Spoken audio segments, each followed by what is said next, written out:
Hi hello ನಮಸ್ಕಾರ, welcome back to Suma Sharan blogs. ಇವತ್ತು ಸಿಂಪಲ್ಲಾಗಿ ಕ್ವಿಕ್ಕಾಗಿ ಹೋಗುವಂತಹ ಬೆಟ್ಗೇರಿ ಚಟ್ನಿನ ಹೇಳ್ತಿದ್ದೀನಿ. ಇದಕ್ಕೆ ಮೇನಾಗಿ ಪುಟಾಣಿ ಹಿಟ್ಟು ಬೇಕು. ಇಲ್ಲಿ ನೋಡಿ, 1 ಕಪ್ಪಷ್ಟು ಪುಟಾಣಿ ಹಿಟ್ಟು, ಆಮೇಲೆ ಸ್ವಲ್ಪ ಕೊತ್ತಂಬರಿ, 2 ಈರುಳ್ಳಿ ಸಣ್ಣದಾಗಿ ಹೆಚ್ಚಿರುವಂಥದ್ದು, ಮತ್ತು 1 ಟೊಮ್ಯಾಟೋನ ಸಣ್ಣದಾಗಿ ಹೆಚ್ಚಿರ್ತಿದ್ದೀನಿ.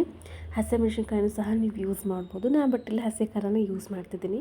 ನಮ್ಮನೇಲಿ ಜಾಸ್ತಿ ಹಸಿ ಖಾರನೇ ಯೂಸ್ ಮಾಡೋದು, ಸೊ ಹಾಗಾಗಿ ಹಸಿ ಖಾರ ಯೂಸ್ ಮಾಡ್ತೀನಿ. ನೀವು ನಾರ್ಮಲಾಗಿ ಹುಳಿ ಯಾವ ರೀತಿ ಮಾಡ್ತೀರಲ್ಲ, ಸೊ ಅದೇ ರೀತಿ ಹುಳಿ ಮಾಡ್ಕೊಬೇಕು. ಅವಲಕ್ಕಿಗೆಲ್ಲ ಮಾಡ್ತೀವಲ್ಲ, ಸೊ ಅದೇ ರೀತಿ ಪಾತ್ರೆ ಇಟ್ಟಿದ್ದೀನಿ. 1-2 ಚಮಚ ಎಣ್ಣೆ ಹಾಕಿಬಿಟ್ಟು ಜೀರಿಗೆ, ಸಾಸಿವೆ ಇದನ್ನೆಲ್ಲ ಹಾಕಿ ಹಾಗೆ ಒಗ್ಗರಣೆನೆಲ್ಲ ರೆಡಿ ಮಾಡಬೇಕು. ಈರುಳ್ಳಿ ಸ್ವಲ್ಪ ಕೆಂಪಗಾಗೋವರೆಗೆ ಬೇಯಿಸ್ಕೋಬೇಕು. ನಾರ್ಮಲಾಗಿ ಒಗ್ಗರಣೆ ಕೊಡೋ ರೀತಿ ಕೊಡಬೇಕು ಅಷ್ಟೇ.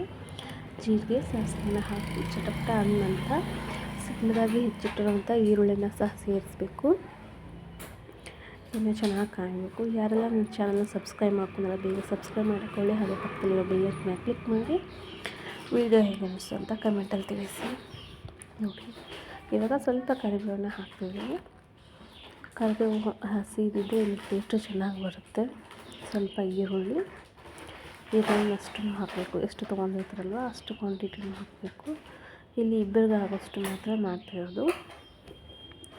ಚಿಕ್ಕದಾಗಿ ಹೆಚ್ಚಿರೋಂಥ ಈರುಳ್ಳಿನ ಫ್ರೈ ಮಾಡ್ಕೋಬೇಕು. ತುಂಬ ಬ್ರೌನ್ ಕಲರ್ ಬರೋ ಹಾಗೆ ಬೇಯಿಸ್ಕೋಬೇಕು, ಅಂದರೆ ರುಚಿ ಚೆನ್ನಾಗಿರುತ್ತೆ. ಇದು ಗದಗ ಸ್ಪೆಷಲ್ ಬೆಟ್ಗೇರಿ ಚಟ್ನಿ ಅಂತ ಹೇಳ್ತಾರೆ. ಈ ಕಡೆ ಉತ್ತರ ಕರ್ನಾಟಕದ ಸ್ಪೆಷಲ್, ತುಂಬ ಚೆನ್ನಾಗಿರುತ್ತೆ. ಒಂದ್ಸಲ ಟ್ರೈ ಮಾಡಿ ನೋಡಿ ನೀವು ಸಹ.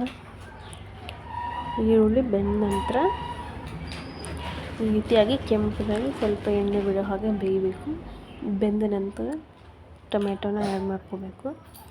ಟೊಮೆಟೊ ಮತ್ತು ಹಸಿ ಖಾರನ ಎರಡೂ ಆ್ಯಡ್ ಮಾಡಿ ಬೇಯಿಸ್ಕೋಬೇಕು. ಇವಾಗಲೇ ಸ್ವಲ್ಪ ರುಚಿಗೆ ತಕ್ಕಷ್ಟು ಉಪ್ಪು ಹಾಕಿ ಅಲ್ಲಿ ಕ್ಲೋಸ್ ಮಾಡಿ ಒಂದು 5 ನಿಮಿಷ ಬೇಯಿಸ್ಬೇಕಷ್ಟೇ. ಇದನ್ನು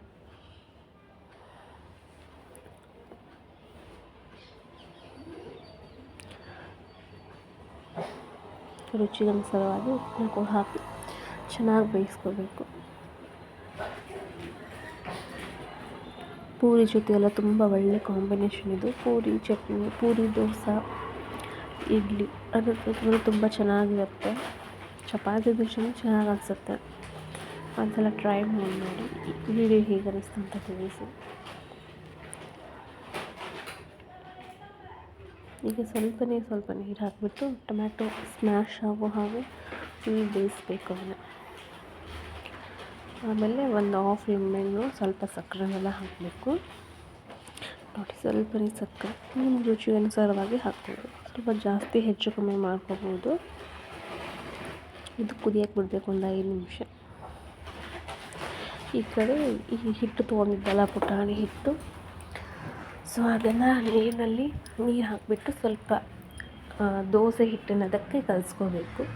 ನಾನು ಕೈಯಲ್ಲೇ ಕಲಿಸ್ತಿದ್ದೀನಿ. ಏನಕ್ಕೆ ಅಂದರೆ ಇದು ಗಂಟಾಗೋ ಚಾನ್ಸಸ್ ಇರುತ್ತಲ್ವ, ಸೊ ಹಾಗಾಗಿ ಕೈಯಲ್ಲಿ ನೀಟಾಗಿ ಕಲಿಸ್ಬೇಕು. ನೋಡಿ, ಈ ರೀತಿ ಗಂಟೆ ನಿಮ್ಮ ಹತ್ರ ಸ್ಮ್ಯಾಶರ್ ಇದ್ದರೆ ಅದರಲ್ಲಿ ಸಹ ಕಲಿಸ್ಕೋಬೋದು. ನನ್ನ ಹತ್ರ ಸ್ಮ್ಯಾಶರ್ ಇಲ್ಲ, ಸೊ ಹಾಗಾಗಿ ನೀಟಾಗಿ ಕೈಯಲ್ಲೇ ಈ ರೀತಿ ದೋಸೆ ಹಿಟ್ಟಿನ ಅದಕ್ಕೆ ಬರೋ ಹಾಗೆ ಕಲಿಸ್ಕೋಬೇಕು. ಇದೊಂಥರ ತುಂಬ ಚೆನ್ನಾಗಿರುತ್ತೆ. ಗದಗದವ್ರು ಯಾರಾದರೂ ಈ ವಿಡಿಯೋ ನೋಡ್ತಾ ಇದ್ದರೆ ಗೊತ್ತಿರುತ್ತೆ ಅವ್ರಿಗೆ ಇದ್ರ ಟೇಸ್ಟ್ ಏನು ಅಂತ ಹೇಳಿ. ಇವಾಗ ನಂತರ ಈ ಹುಳಿ ರೆಡಿಯಾಗಿತ್ತಲ್ವ, ಬೆಂದಿರುತ್ತದೆ ಅಷ್ಟರಲ್ಲಿ, ಸೊ ಅದಕ್ಕೆ ಒಂದು ಹಾಫ್ ಲೆಮನ್ನ ಹಾಕ್ತಿದ್ದೀನಿ ನಾನಿಲ್ಲಿ.